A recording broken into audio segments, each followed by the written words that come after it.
presentamos La Entrevista, un espacio de análisis y discusión producido por YSUCA.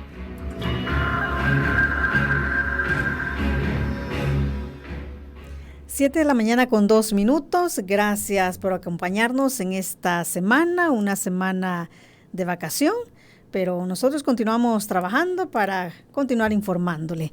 Este día vamos a hablar sobre transparencia, acceso a información pública y rendición de cuentas. Está con nosotros Ruth López de Cristosal. Le damos la bienvenida. Buenos días, Ruth. Muy buenos días, Kenia. Muy buenos días al público que nos acompaña. Unos desde sus casas, pudiendo descansar ya, otros todavía en sus labores. Pero en todo caso, en esta semana tan importante de reflexión para la comunidad cristiana. Así es. Muchísimas gracias a usted por acompañarnos en este tiempo. Ruth, conversemos sobre transparencia, acceso a información pública, temas tan importantes acá en El Salvador. Y quisiera que comenzáramos hablando sobre la salida de El Salvador de la Alianza para el Gobierno Abierto. Pues sabemos, ¿verdad? El Salvador fue expulsado por estar inactivo en los últimos 2 años, no entregó un plan de acción que debería pues haber entregado para garantizar transparencia. ¿Qué significa que El Salvador haya sido expulsado de esta alianza? A ver, en primer lugar, este es un indicador más. Yo creo que el tema de la transparencia, la falta de acceso a la información, la falta de compromisos internacionales y de asumir ese compromiso internacional ante un mejor ejercicio de gobierno es un síntoma más del deterioro democrático.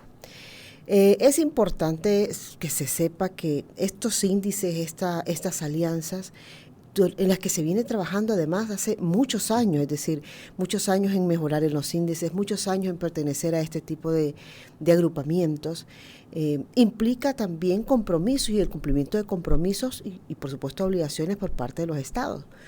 Cuando el resto de estados advierten, ¿verdad?, que El Salvador no cumple con estos compromisos adquiridos y además con el mejoramiento de las condiciones de ciertos derechos como el acceso a la información pública, pues simplemente son sacados. Y esto lo que evidencia es ante la comunidad internacional que El Salvador, lo que hemos venido diciendo, que El Salvador es un gobierno muy opaco, pero que además no está interesado en facilitar la gestión pública para los ciudadanos. Es decir, a la medida que los ciudadanos tienen más información, la gestión pública o la auditoría social sería mucho más efectiva, y además que es tan necesaria y que además es un derecho también de la ciudadanía.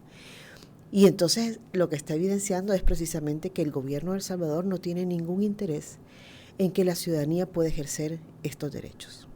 ¿Y eso qué consecuencias podría traer para El Salvador, Ruth? Muchísimo. Yo creo que en este caso, particularmente con temas de inversión y también de préstamos, ¿no? O sea, todo el condicionamiento de que se tiene que advertir cuando se le da un préstamo a El Salvador, por ejemplo, o cuando El Salvador es incluido también podría ser incluido en listas donde también se está facilitando el lavado de dinero.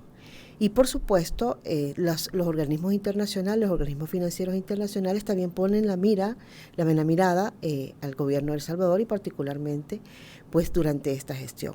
Yo creo que es importante decir de que todas estas cosas han ido pasando de manera progresiva. Lo que pasa es que ha sido vertiginoso, ¿no? Así como costó muchísimo llegar a un punto en el que podía ser un punto de partida hacia un despegue en temas de transparencia, etcétera, y en temas, por supuesto, de este tipo de alianzas, hoy estamos viendo un retroceso, una caída estrepitosa, ¿no? Ha sido muy rápido todo lo que se había venido construyendo y no significa de ninguna forma que lo que se había venido construyendo era perfecto, ni mucho menos. Y que además ese era ya el objetivo, no, ese era un punto de partida para empezar a construir. Sin embargo, la caída de El Salvador en estos índices también de transparencia que los hemos visto a inicios de año, el índice de democracia, el índice de libertad de prensa, ha sido también cada vez más rápido ese deterioro. Es decir, año con año caemos, no subimos un peldaño, todo es hacia abajo. Y creo que, por supuesto, esto tiene una intencionalidad eminentemente política porque la restricción de los derechos de acceso a la información implica directamente que la ciudadanía no esté debidamente informada para que no pueda tomar de la mejor manera sus decisiones. Y de ahí que pudiéramos hablar también de un elemento muy esencial a la que nos vamos a acercar, o ya nos estamos acercando, y es el tema de las elecciones. Es decir, una ciudadanía que no tiene acceso a la información, que no puede conocer realmente qué es lo que está pasando dentro del gobierno, es una ciudadanía que no está y que no estará en su plena capacidad de libertad para tomar una decisión en una elección. ¿Cómo vinculamos esta falta de transparencia y de acceso a información pública con la corrupción, Ruth? Bien, la falta de transparencia es una puerta y una ventana cerrada para la investigación de corrupción. Una cosa son las instituciones de control, que son las instituciones que están a cargo, digamos, de investigar y verificar la existencia de posibles casos de corrupción, que sabemos que en nuestro país son instituciones que están cooptadas, son instituciones que en estos momentos no están ejerciendo su rol porque todas están dominadas por el Ejecutivo y esto no es un secreto para nadie, creo que incluso la ciudadanía ya lo acepta.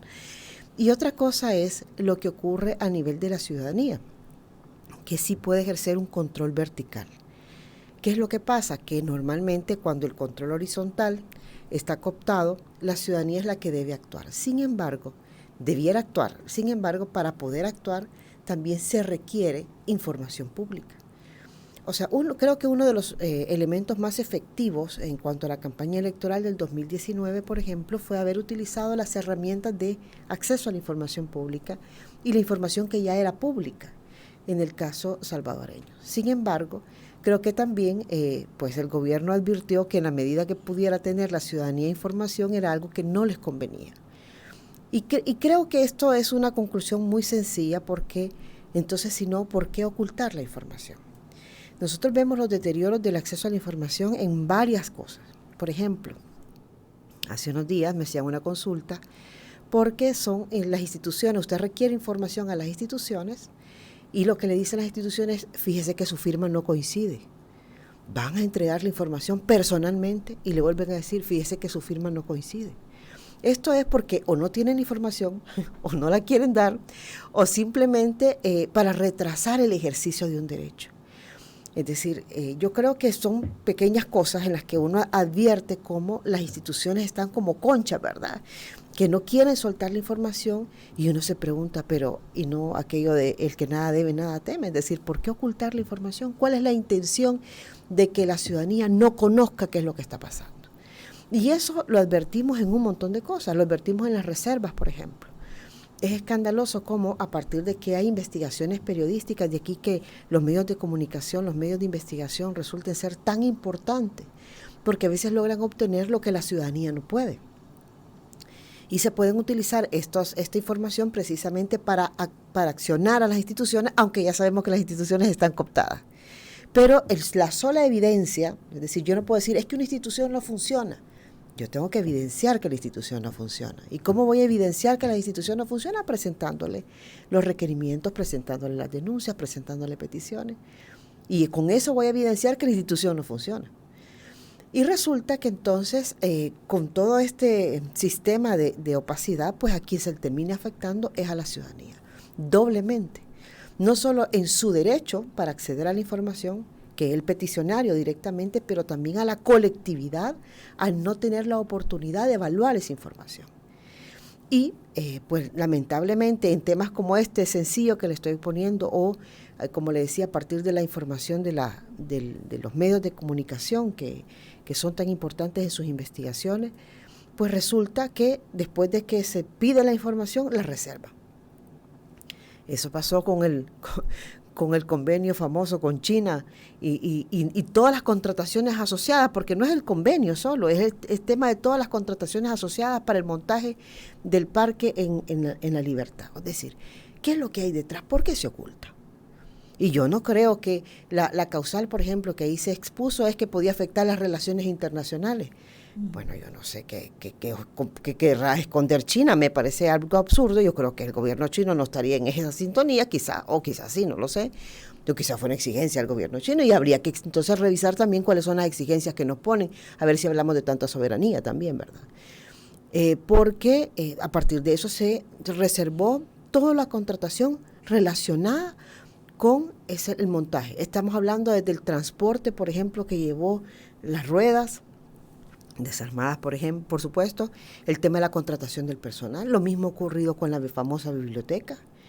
Es decir, no hay ningún sentido, no hay ninguna razón. Fíjese, Kenia, que el acceso a la información no es absoluto, como ningún derecho. Ningún derecho es absoluto, ni siquiera el derecho a la vida es absoluto.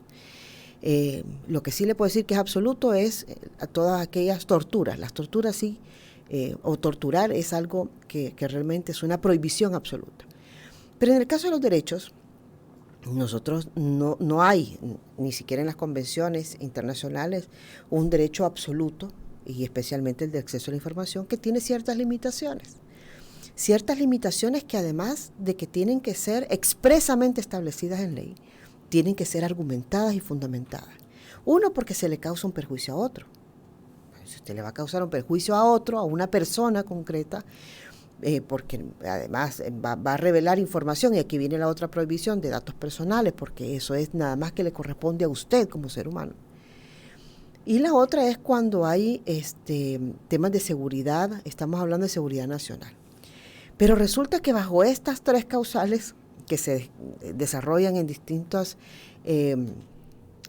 formas en la Ley de Acceso a la Información Pública, en el artículo 19, resulta que hoy no le dan las pautas de publicidad porque puede afectar a otro. ¿Y de qué manera? La competencia dice, mire, ese fue un argumento que se utilizó en la época de Funes y que fue totalmente desbaratado por la Sala de lo Constitucional en un amparo, recuerdo. Y entonces decía, no, es que no le puedo dar porque se puede afectar, ¿verdad?, la competencia. ¿Qué va a afectar la competencia? Saber cuántos millones se está gastando en publicidad. O sea, si ahí lo que está afectándose realmente son los intereses de los que se están llevando el dinero, de los que están favoreciendo ciertos contratos. Usted advierte esto, insisto, en las solicitudes que se presentan o lo de los asesores extranjeros. No, es que afecta. ¿Afecta a quién? A la ciudadanía, a la única que afecta no saber cuántos asesores venezolanos hay en este país. Y además, ¿cuál es la función de cada uno? Supe que andaban unos allá por las alcaldías tratando de ver cómo hacían para el tema de la reorganización de las alcaldías. Venezolanos, señoras y señores. O sea, ¿y por qué la ciudadanía no puede tener acceso a la información a esto? ¿A qué es lo que hacen estas personas? ¿A cuánto se les paga? Entonces creo que uno advierte la falta de acceso a la información, sí, se advierte, la gente lo sabe. Pero, por supuesto, al no tener la información no se puede evaluar exactamente qué es lo que está pasando detrás de ese telón que se llama gobierno, ¿no?, con el acceso a la información. Sí, hablando de esta información que se quiere ocultar, el tema de los homicidios, ¿verdad? Es un tema que desde que prácticamente entró esta gestión, pues no se ha conocido. Recientemente, debido a una investigación periodística hablando, ¿verdad?, de cómo los medios también sacan estos datos, pues conocimos que se ha ocultado información y que esos días de ser homicidios pues no son tan ciertos, ¿verdad? Decía esta información de la revista Elementos, por cierto, que en un mes, en el mes de abril, cuando el gobierno reportaba 28 asesinatos, realmente ocurrieron 38 asesinatos, es decir, se ocultaron allí personas que habían fallecido. ¿Cuál es el interés de ocultar este tipo de información que, como usted venía hablando, la gente necesita saber esto? Claro que lo necesita saber, porque así hace una adecuada evaluación. Y eso es lo que el gobierno le está negando a la gente. Es decir, yo creo que es bastante serio este tema, porque además, imagínense con cosas que incluso con esa cantidad de homicidios, todavía es, digamos, menor a los homicidios que estaban ocurriendo antes. ¿Y por qué no permitir que la gente sepa? ¿Por qué no permitir que la gente conozca y pueda evaluar por sí? ¿Por qué tienen que ponerle una venda en los ojos a la gente con la falta de información? Es como si nos apagaran la luz. Eso es lo que hace el gobierno. El gobierno le apaga la luz a la ciudadanía. ¿Por qué? ¿Qué es lo que no quiere que se vea? Entonces ahí es donde uno advierte la intencionalidad político-electoral de la opacidad del gobierno. ¿Y por qué? Otra vez. Bueno, simplemente porque no se quieren levantar de la silla. Es decir, si la gente logra tuviera las herramientas necesarias, tuviera la información necesaria de lo que está pasando, de los millones que se están gastando en temas, y vamos otra vez al tema de las criptomonedas, por ejemplo. ¿Qué sabemos de eso? Nada. ¿Por qué? Porque al gobierno no le interesa que se sepa. ¿Por qué? Porque cuando salen la información, cuando salen las investigaciones periodísticas, pues lo que se revela es cuánto se ha gastado, cuánto se ha echado por el inodoro de este país, que es además dinero público. Usted hablaba sobre un tema muy importante, el tema de la seguridad. Bueno, hoy por seguridad nacional no se puede saber nada. Entonces, ¿cómo es posible, por ejemplo, que la cantidad de homicidios, porque ellos sí revelan, fíjese que aquí es bien grave, porque no solo le ocultan la información, sino que se la dan con una mentira. Porque en ese caso ni siquiera es que no le vamos a dar información al respecto, porque saben que la ciudadanía está demandando. Pero entonces lo que dicen es no, vamos a darles una media, ni siquiera una media verdad, es una mentira, porque están ocultando homicidios. Aquí se está manipulando información. Exactamente, la manipulación de la información. Y bueno, por manipular información, la gente escogió a Barrabás. O sea, por la manipulación de la gente eligió a Barrabás. Entonces yo creo que aquí, desafortunadamente, hay que esperar que ocurran situaciones como los de Guacamaya List, porque aquí creo que es importante hacer referencia a esto, y es que esta información no se obtuvo porque al final el gobierno la quiso dar, sino porque un grupo de hackers internacionales que hackearon información de seguridad de diferentes países, ahí está Colombia, está México, bueno, estaba El Salvador, revelan información, o sea, sacan un grupo de información, creo que son todos los correos de la policía y los correos de la Fuerza Armada, y entonces ahora es que sabemos que mientras el gobierno negaba que habían muertos en las cárceles por golpizas, por agresiones en las cárceles, habían. Mientras el gobierno estaba negando o estaba diciendo que habían disminuido los homicidios en una proporción, estaba ocurriendo otra cosa.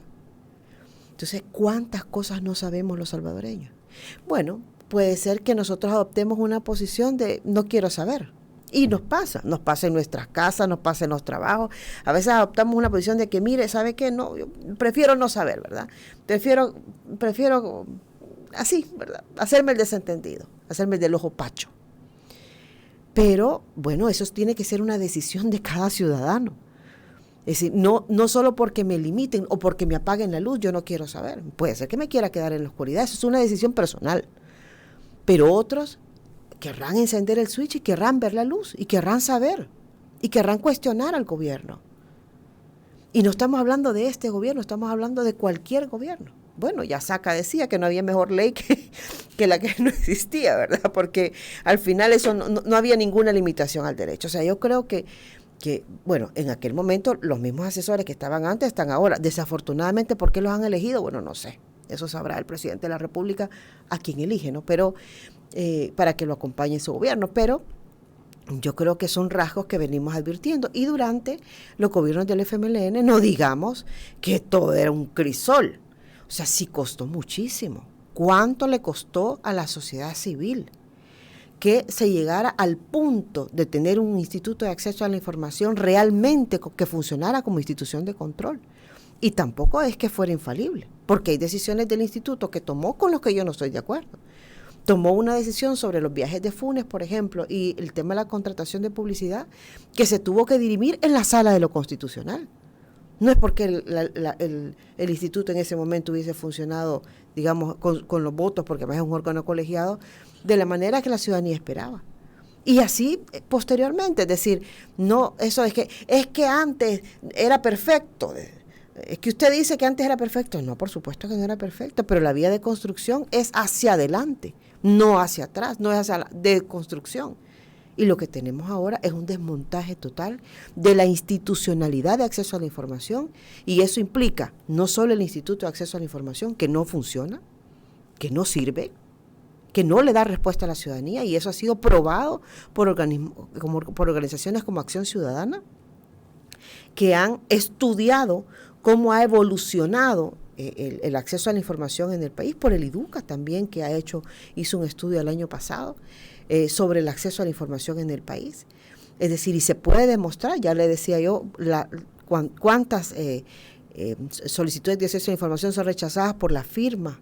No, es que fíjese que no coincida. ¿Cómo es posible que no coincida la firma cuando la ciudadana la está plasmando en el mismo acceso en la misma oficina de acceso a la información? Se está presentando con su DUI. Y puede ser que los rasgos de la firma, bueno, todos sabemos que en el DUI, ¿verdad? La foto y la firma salen un poco feas, pero realmente es inconcebible cómo con justificaciones como esta, y que además tan burdas, tan indecentes, diría yo. Y otros temas, como por ejemplo ahora ya no le dan la información en 10 días. Hay instituciones que le dicen, no, es en 20 por la LPA. ¿Contra quién va eso? Contra el ciudadano. O, como ya también les comentaba, el tema de que le voy a actualizar la reserva. Fíjese que ahorita que me lo pidió, ahorita me estoy acordando de que esa información está reservada. Pero además han hecho modificaciones sobre las reservas que ya habían hecho. Es decir, realmente, Kenia, es escandaloso. Y lo escandaloso no es el fenómeno, o sea, estas situaciones que estamos contando, sino el fenómeno en sí mismo. Y la importancia también, Ruth, de que los funcionarios pues están obligados también a rendir cuentas, también por una investigación periodística, una nota periodística. Conocimos también recientemente estos viajes de 4 diputados, ¿verdad?, del Partido Nuevas Ideas, con unos boletos de más de 2.600 el costo por boleto, viáticos por más de 900 a cada uno, cuando recordamos que son diputados que decían, ¿verdad?, que iban a renunciar a todos esos privilegios. Y es que, mire, el problema no es el viaje en sí mismo, si el viaje puede estar justificado. El problema es darse golpe de pecho y andar de mentirosillo, ¿verdad? O sea, ¿cómo es posible? O sea, si usted dice, mire, ¿sabe qué? Yo este privilegio no lo voy a utilizar, y después aparece utilizándolo, entonces el problema no era el privilegio, sino que no lo usaba usted. Y yo creo que ahí es donde esas cosas la ciudadanía tiene que saber. ¿Y por qué no va a saberlo la gente? Y eso es de lo que sabemos, porque además aquí hay una presunción de buena fe. Fíjese que asumimos que lo que se pone es lo que hay, ¿verdad? Es como es. Pero yo tengo fuertes cuestionamientos hacia ciertas cuestiones que yo estoy segura que no son exactamente como las están publicando. Incluso cuando dan información. Hay un montón de contratos que uno dice, y si no está publicado esto, ¿cómo fue que lo contrataron? ¿Cómo es que tienen tal cosa? Hasta las adquisiciones de los vehículos. Hay instituciones públicas que han adquirido vehículos nuevos. ¿Se acuerda que dijeron que no iba a haber ni vehículos nuevos ni nada? Bueno, ahí están. Entonces, ¿cómo llegan esos vehículos a las instituciones y uno revisa el portal y uno advierte que no está? Entonces, y por eso le digo, que hay un tema...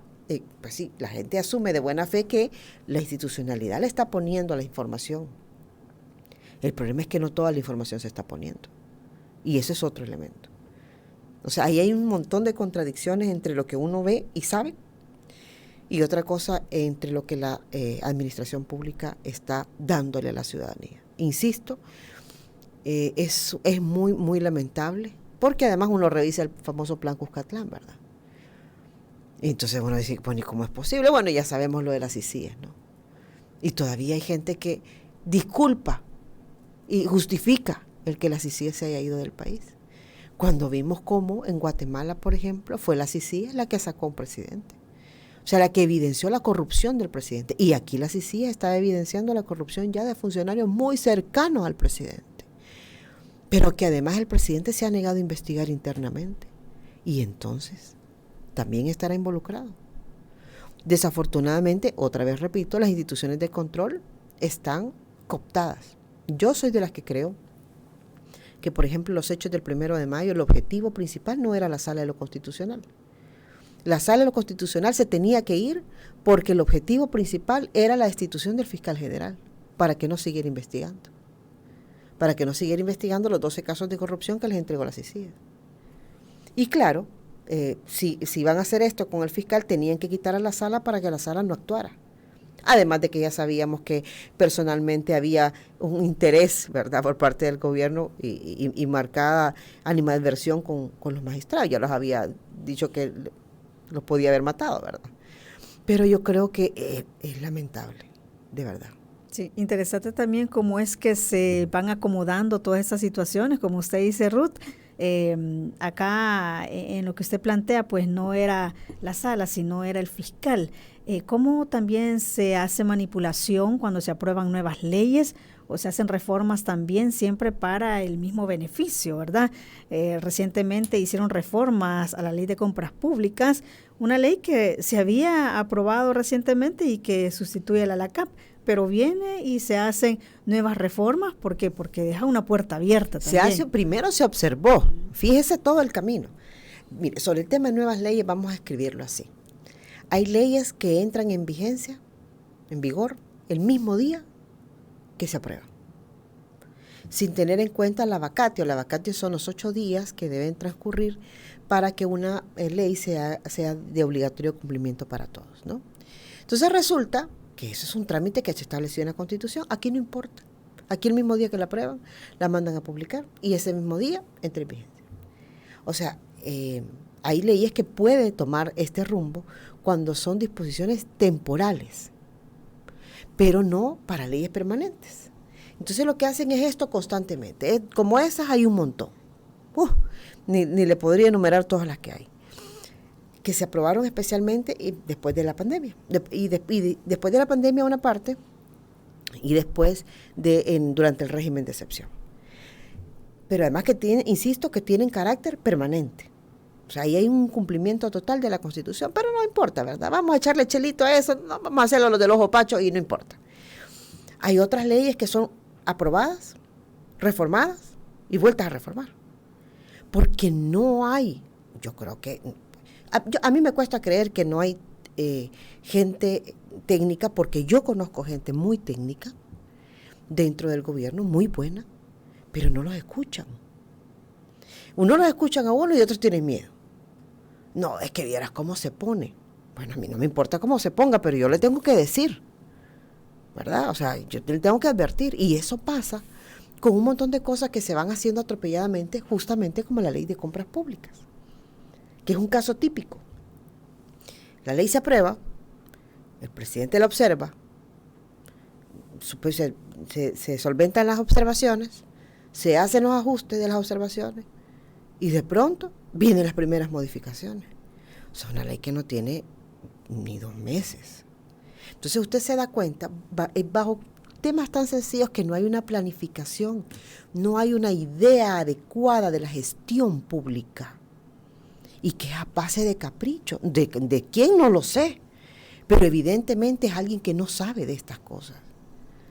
Ya, por ejemplo, con el tema de la Dirección de Obras Municipales, o sea, ¿cuántas cosas no han pasado hoy? Ya con la reforma que se hizo, pueden contratar. Hay una reforma importante, atención, hay una reforma importante que dice que los funcionarios, o esta nueva ley tiene un elemento importante que también tenía la anterior ley, creo que en esta hubiera quedado mejor desarrollada, que los funcionarios no pueden, los de elección popular, y funcionarios de alto nivel, ministros, por ejemplo, porque elección popular son diputados, etcétera, ¿no? Estoy hablando aquí de ministros también que no son de elección popular, y que estos no pueden ofertar, no pueden ser oferentes, no pueden participar de las contrataciones públicas de otras instituciones, porque además todos sabemos el nivel de compromiso que hay a ese nivel, ¿no? Pues resulta que ya eso lo modificaron, y lo modificaron no directamente sobre el artículo. Lo modificaron porque hay instituciones como la Dirección de Obras Municipales, igual que se le habilitaron a hacer, es decir, no están ocupando una fórmula nueva en el país, no, la misma fórmula que ocuparon para darle a hacer la facultad de hacer sociedades, de crear sociedades anónimas. ¿Y qué pasa entonces si con CEL en aquel caso, hoy con la DOM? La DOM puede crear sociedades anónimas, y bueno, ¿y qué pasa entonces si los funcionarios son accionistas? Fíjese que pueden participar y contratar. O sea, realmente uno advierte que el problema no es aquí darle solución o el combate contra la corrupción. Aquí es buscarle la vuelta. Y entre eso estamos, Kenia. Sí, así es. Vamos a hacer una pausa en este momento. Cuando regresemos, usted podrá participar en esta entrevista. Ya volvemos.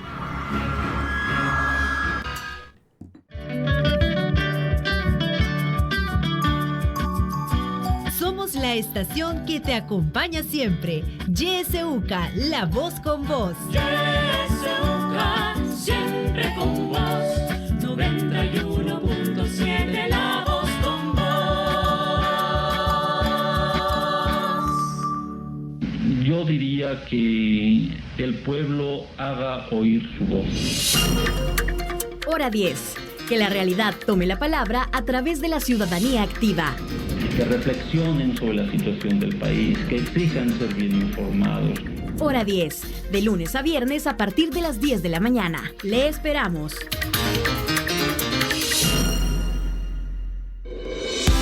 En la internet puedes buscarnos en nuestra página web www.ysuca.org.sb, en Twitter como @ysuca917 y en Facebook como Radio YSUCA 91.7 FM. YSUCA, contigo en la nueva era digital.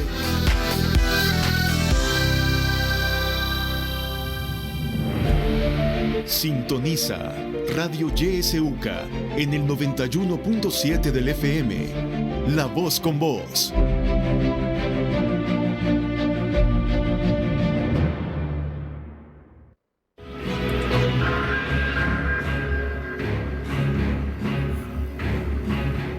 Siete con 33 minutos. Gracias por continuar con nosotros. Estamos hablando sobre transparencia, acceso a información pública y rendición de cuentas. Nos acompaña este día Ruth López de Cristosal. Tenemos ya algunos mensajes. Recuerde, puede dejarnos sus mensajes a través de Facebook, donde estamos transmitiendo en vivo. También nuestro número de WhatsApp está siempre habilitado. Nuestros números de teléfonos directos también ahí nos puede dejar sus mensajes. Dice, pregunta para Ruth, ¿el presidente podría ser candidato con fuero? Preguntan. Buenos días, me parece muy importante que se garantice la transparencia y la rendición de cuentas. ¿Por qué será que la invitada recibió doble remuneración durante el gobierno de Sánchez Serén? Bueno, tenemos una llamada, adelante. Sí, buenos días. Buenos días. Sí, fíjese de que realmente con esto de del Bitcoin que metió este gobierno es un gran engaño para la gente, porque realmente han ocupado hasta los cajeros como como lavado de dinero, prácticamente una, y la otra cuestión es de que pues no ha tenido necesidad de usar, lo de la cuestión, ahí se había soldado llegar ahí a la casa presidencial, de que trasladan eso allí de los cajeros, por eso es que puso la gente, es lo que no vio, de que ponía soldados, policías a cuidar cajeros de la Chivo Wallet, y eso lo único que servía era para lavar dinero de Bitcoin a dólares, y luego pues esos dólares iban a parar a casa presidencial con soldados así escoltados y todo, y luego la gente no se fijó, y cuánto de lo que lleva de estar ya robaron solo de eso, no hombre, y no ocuparon bancos para meter cosas ahí de lo que han estado robando. Y los soldados los ocuparon no para estar cuidando a la gente, como dicen, sino que los ocuparon también para robo. Muchísimas gracias por su participación. Más mensajes, dice, los gobiernos de Arena y del FMLN fueron transparentes, estaba bien la democracia con ellos, porque este gobierno tiene apoyo de la mayoría. Cuando cambia el sistema de gobierno actual, ¿hay alguna forma de demandar y responsabilizar a alguien y hacer algún tipo de embargo con respecto a las criptomonedas? Nos consultan. También por Facebook están participando, nos dice Mario Juárez. ¿Y cuál es la admiración? Dice, si el FMLN lo hacía y nadie decía nada. Mi pregunta es, ¿por qué tanto odio con el presidente? Dice. Tenemos una llamada. Buenos días. Buenos días, licenciada. Buenos días. Quiero decirle, invitada, bienvenida, que usted decía que quizás no hay gente técnica con conocimiento. Si esta grasa que él escogió, porque él dijo que iba a acabar con la grasa, y la grasa fue la que se llevó en sus manos y los tiene trabajando para él. Por ejemplo, ellos ya saben lo que este gobierno, lo malo que está haciendo. ¿Qué dice usted de este director de los penales? ¿Cuántas veces ha salido con la prensa explicando de los crímenes y que los están investigando? Porque como es una persona como anillo al dedo para este gobierno, porque según su currículum Este ha sido un delincuente, el director de los penales. ¿Qué dice usted de la señora de los derechos humanos? Si se la jaló es porque le iba a servir a él, porque es una pecadora, está cometiendo nepotismo. Ahí tiene a Cristian Guevara, ahí tiene al esposo, ahí tiene los sobrinos. Entonces, ¿qué decente va a ser esta gente que tiene a su servicio y está cometiendo pecado? ¿Qué pecado le van a sacar a él? Fíjese que aquí hay una cosa, que ahí tiene trabajando a los que han salido en la lista Engels, a la Colocha Recinos, y que está haciendo la Corte de Cuentas. O sea que todos están al servicio de él. Si este tamal ya lo tenía hecho cuando él era candidato de la presidencia, y tiene ganado toda la Corte Suprema de Justicia, tiene ganada la defensa y tiene ganada la gran oligarquía que es para él que está sirviendo. Muchas gracias y feliz día. Feliz día, muchísimas gracias por participar. Otro mensaje dice: el gobierno tiene todos sus esfuerzos en la reelección. Con 5 años o más ya nada importará, el reino del terror, nos dicen. Es lo que tenemos por el momento. Bien, varias cosas. Uno, lo primero, dice que nadie decía nada. Mire, yo creo que quizás usted no estaba debidamente informado, porque no tengo otra manera de decirlo.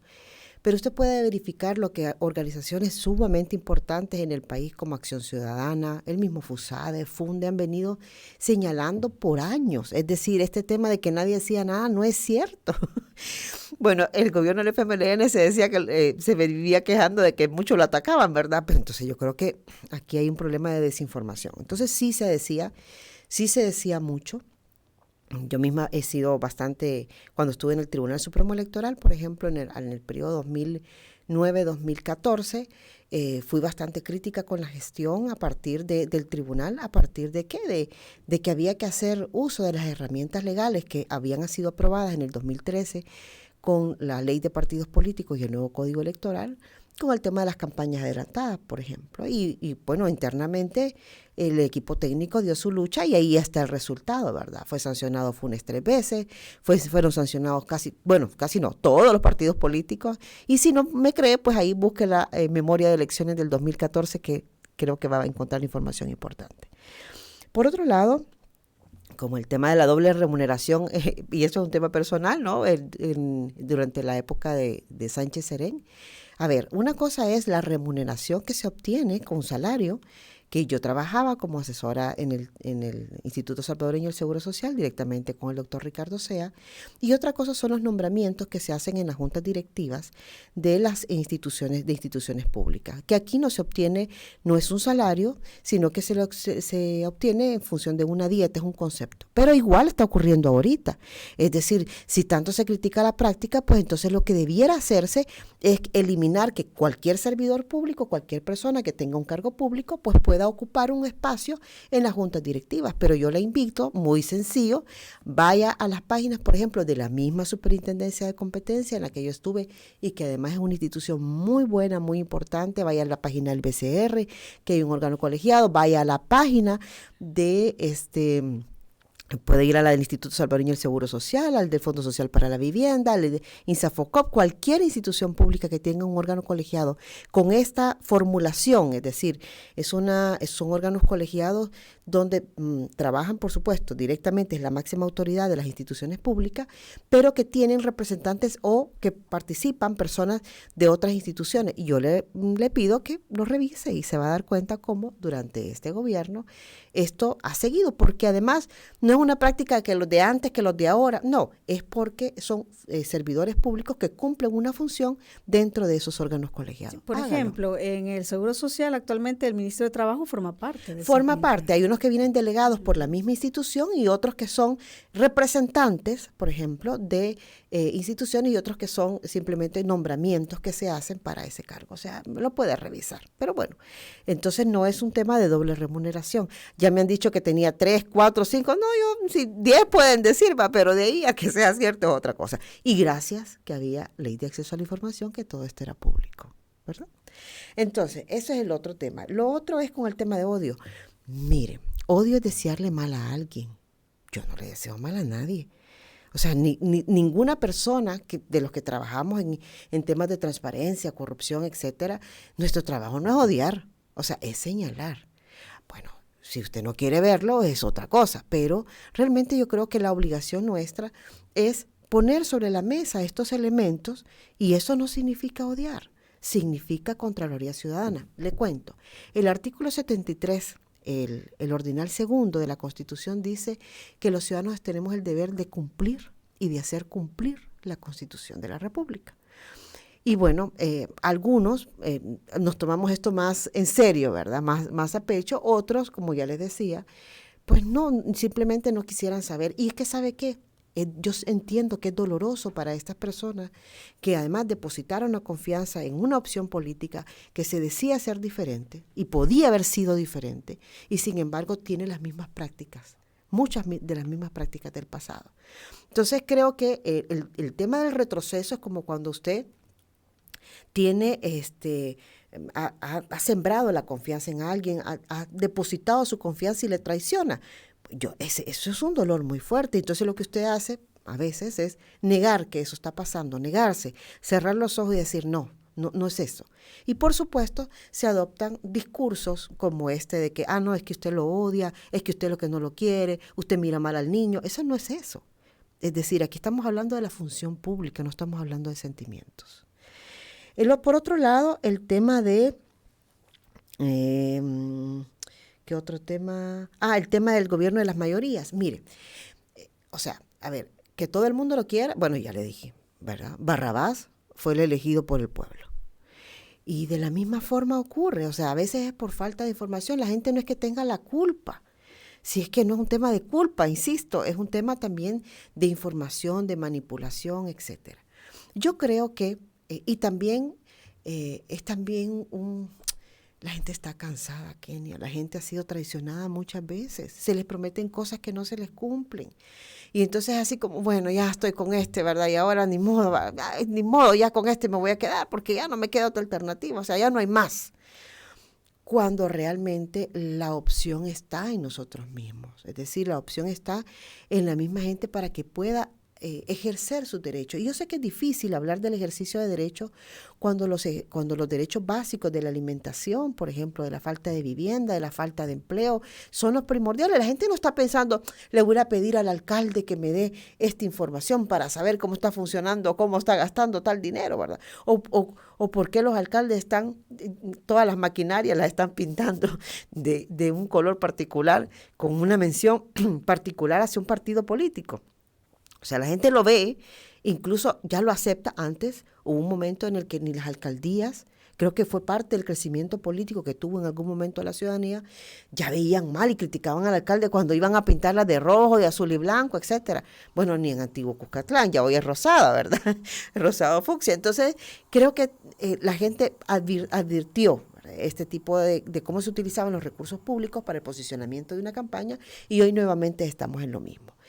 Ahora, ¿qué pasa? Bueno, la gente, yo creo que hay una gran cantidad de la población que desafortunadamente, a partir de toda esta manipulación, porque hay manipulación, cuando usted no le da la información, lo está manipulando. Cuando a usted le oculta la información, la está manipulando. Cuando a usted le mienten en la información, lo está manipulando. Y estos son los casos con ejemplos concretos que hemos estado viendo esta mañana. Sí, tenemos más mensajes. Dice, los fanáticos, ¿cómo defienden a este gobierno y justifican la corrupción actual? Otro mensaje dice, feliz inicio de semana, ya que hablan con el tema de transparencia. ¿Yo puedo solicitar sobre quiénes son los financistas de Cristosal? Dicen. Bueno, ahí creo que es importante hacer una cosa. El financiamiento de Cristosal, usted lo puede ir a la página de Cristosal y verificarlo, por supuesto. Ahora, yo creo que también es importante en temas de transparencia ubicarnos, es decir, una cosa es la administración pública y otra cosa son los administrados. Y por supuesto que usted puede exigirlo y puede pedirlo en el caso de los administrados, porque aquí el administrado es la organización, pero puede acceder a la página y puede verificarlo. Y en el caso de la administración pública, usted no solo tiene el derecho, sino también la obligación de saberlo y el deber de buscar esa información. Entonces aquí, fíjese que es bien interesante el tema de las participaciones, y ya veo que se están ganando los centavos aquellos a los que les llamé. Me encanta, excelente. Fíjese que aquí el tema está en lo siguiente. que más allá de este desnivel, digamos, que existe con la administración pública, aquí el tema no es dicotómico, es decir, si es esto o es lo otro. No. Yo creo que lo importante en este caso es generar en la ciudadanía sobre las organizaciones de la sociedad civil, sobre la administración pública, que es el principal responsable, porque a mí en la Constitución de la República las organizaciones no se le imponen, por ejemplo, obligaciones como las del artículo 86 de la Constitución. Eso está reservado para la administración pública. ¿Sabe por qué? Porque los particulares pueden hacer cualquier cosa que no les está prohibido y la administración pública solo puede hacer lo que le está permitido. Entonces, uno tiene que ver de qué es lo que le está permitido a la administración pública y verificar si lo que está haciendo está fuera de los límites. Y eso es lo que estamos analizando esta mañana, porque la administración pública lo que ha hecho es esos límites romperlos. En el tema, y aquí no quiero el tema del fuero, decía alguien, si puede ser un presidente, un candidato con fuero. Mire, eso realmente como jamás esto no estuvo previsto. La Constitución salvadoreña es sumamente clara de que la reelección inmediata no es posible. Por eso es que también el tema del transfugismo, dice alguna gente, es que no puede participar con otro partido que no sea Gana, que fue con el que corrió el presidente para el 2019. Bueno, fíjese que legalmente eso no está establecido. Podría ser con ese, con otro, con cualquiera. Pero ¿qué es lo que pasa? Que nunca estuvo pensado, nunca estuvo previsto, porque no era una posibilidad. O sea, no es una posibilidad jurídicamente hablando.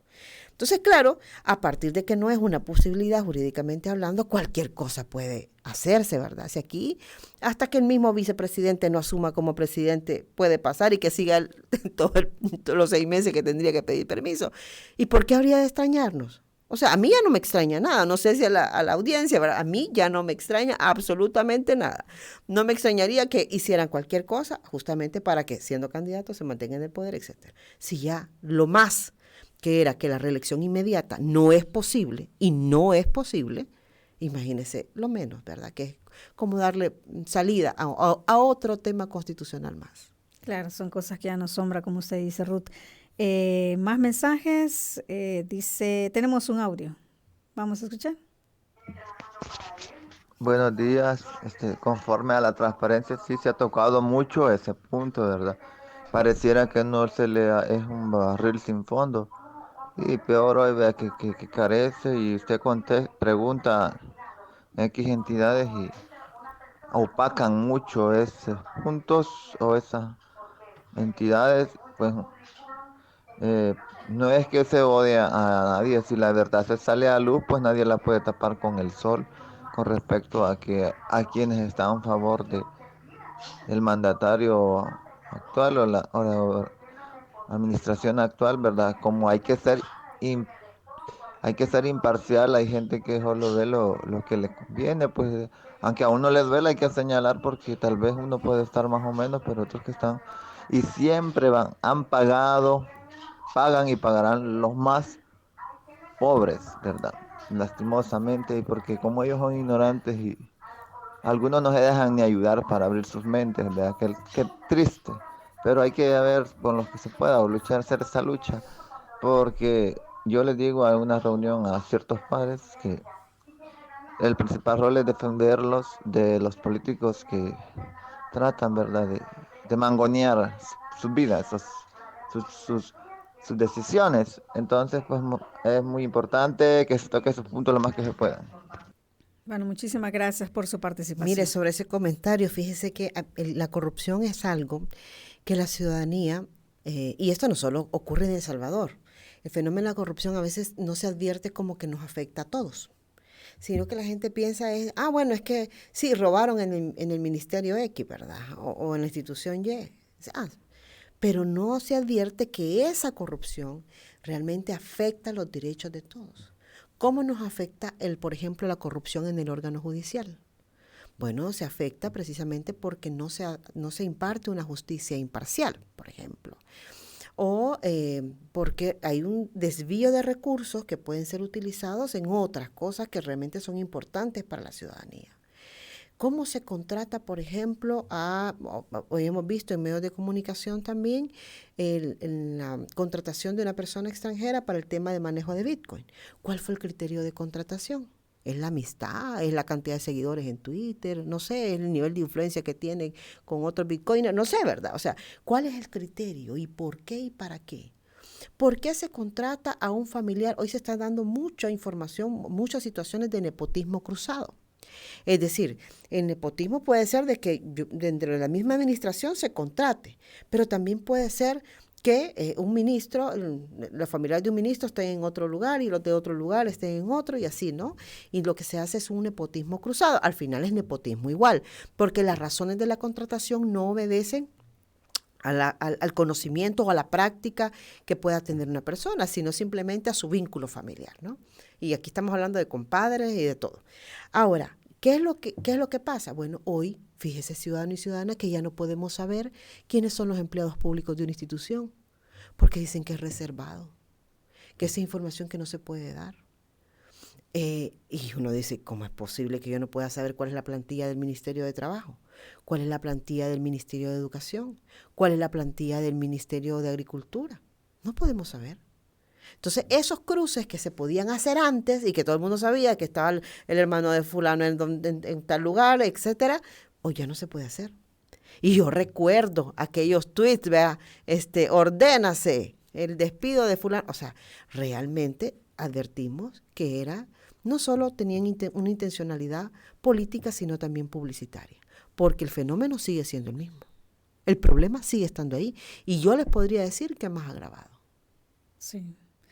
Alguien también que llamaba, Ruth, nos hacía referencia a centros penales, ¿verdad? Y hablaba sobre la corrupción que esta amiga que nos llamaba, pues, ve en esa institución. Y quiero hacer referencia a eso porque hablando de ocultar información, ¿verdad? Eso que estamos hablando, también por una investigación periodística, hemos sabido cómo pues algunos líderes de pandillas también han sido protegidos, ¿verdad?, por este gobierno.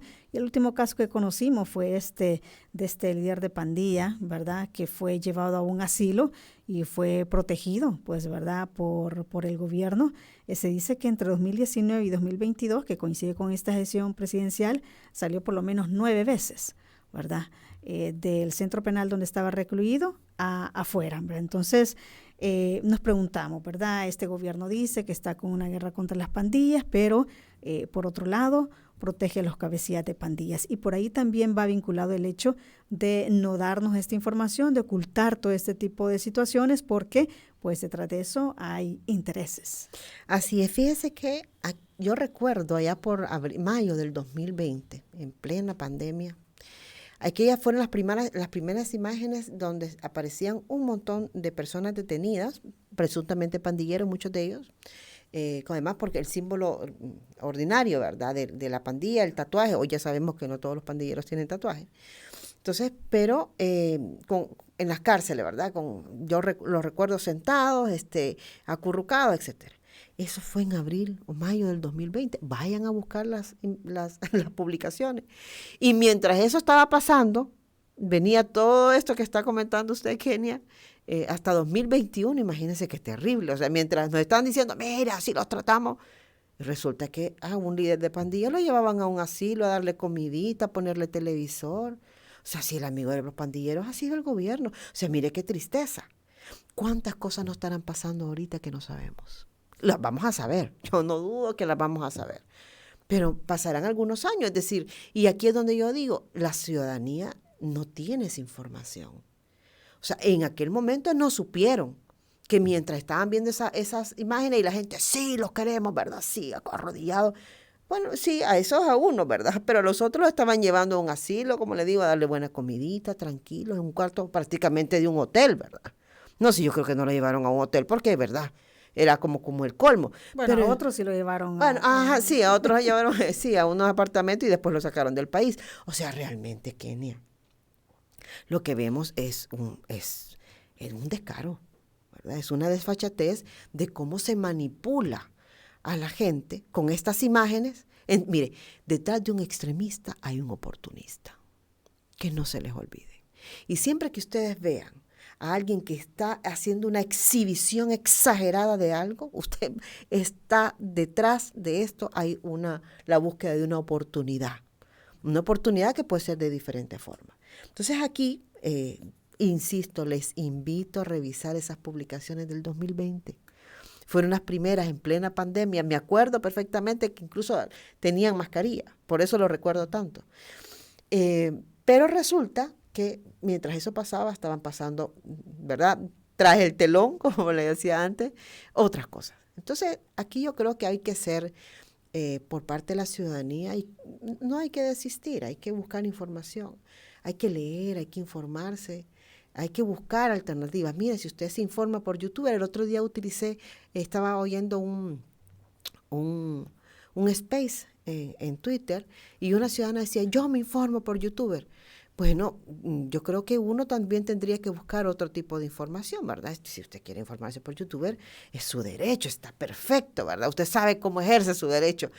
Pero en ese ejercicio del derecho, pues uno tiene que abrir espacios hacia otras formas de información, o estos sitios de noticias, ¿verdad? Porque uno ve el titular y un párrafo como parte de, sí, ya me informé, me siento satisfecha, estoy informada.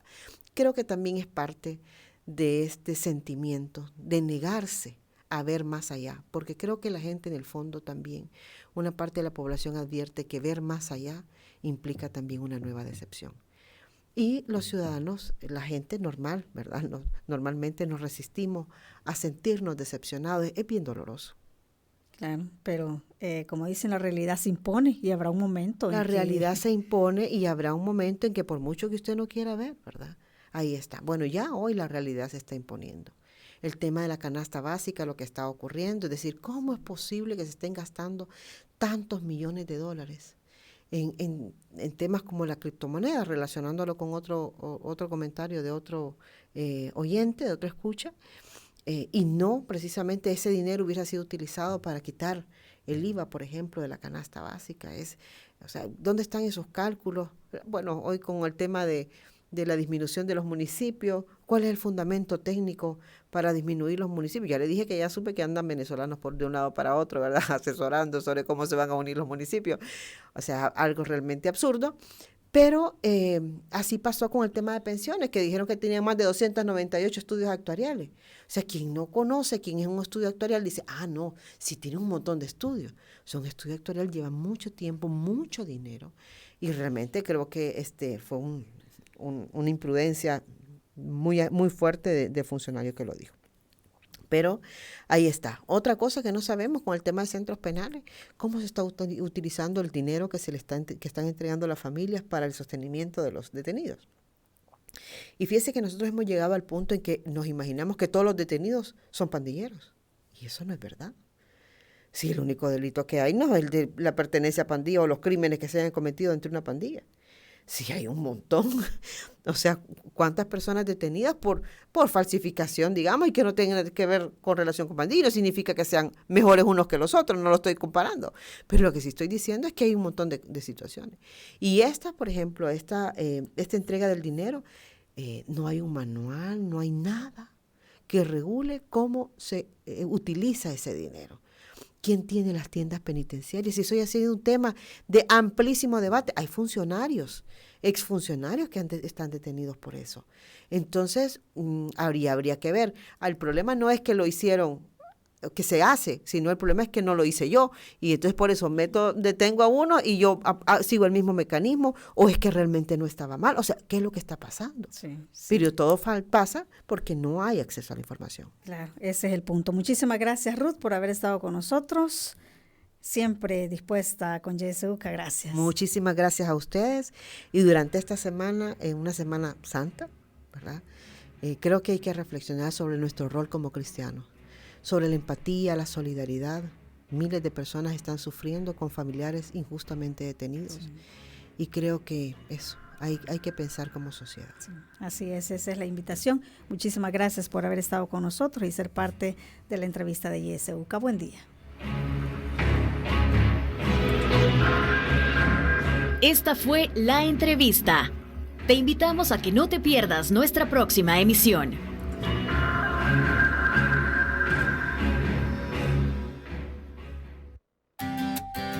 Disfruta tu mañana en compañía de Radio YSUCA.